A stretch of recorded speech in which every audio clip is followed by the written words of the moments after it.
Hey you guys, I'm going to continue talking about BridgeIT, the Integrative Medicine Approach to the Healthcare Crisis in the United States.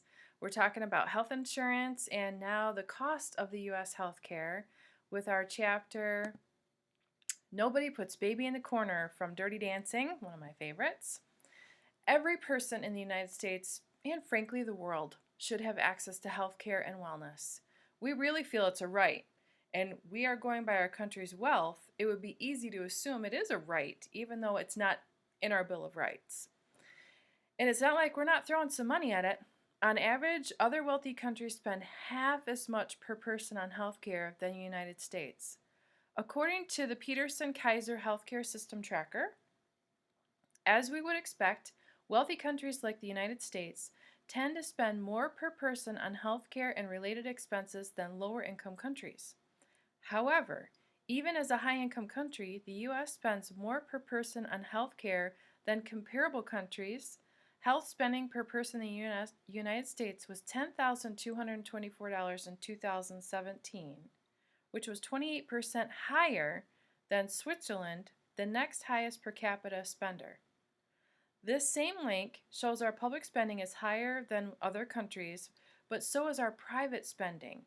With all this money being thrown at it, wouldn't we assume that our healthcare overall is improving, right?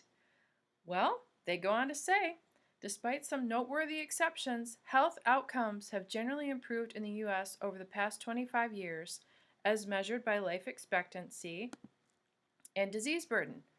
However, since value is a function of outcome and cost, one might also take into account the increase in the spend within the same time frame. Keep up with me here. In 1991, the GDP attributed healthcare was 12.8% or $788 billion. In 2016, healthcare consumed 17.9% and of the GDP or 3.3 trillion.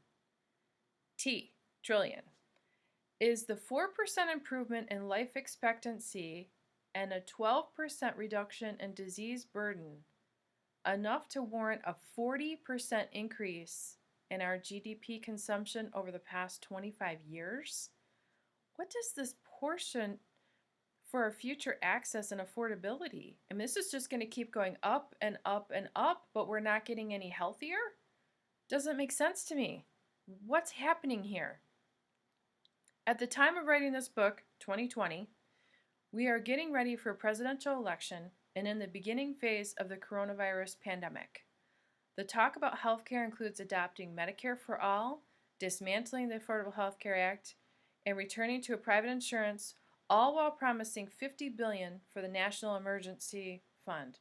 I think that's actually gone up since I wrote the book. We are throwing more and more money at healthcare problem.